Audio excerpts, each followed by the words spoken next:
for Bauh Neeh to fall back asleep so she can have her ultrasound. We got here this morning, gave her the medication, told her that she would have her ultrasound in a half an hour, and it was 4 hours later she woke up right when they called her in, so now they've had to remedicate her. She looks great. She weighs 5.5 kilos now. When we met her, she was 1.5 kilos. She's looking good. She's doing great. Hi.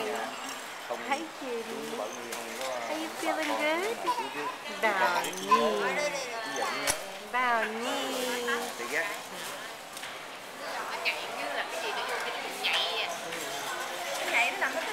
So we're just waiting for her to fall asleep, and we're waiting for Nia to get checked in. And that's it for this moment.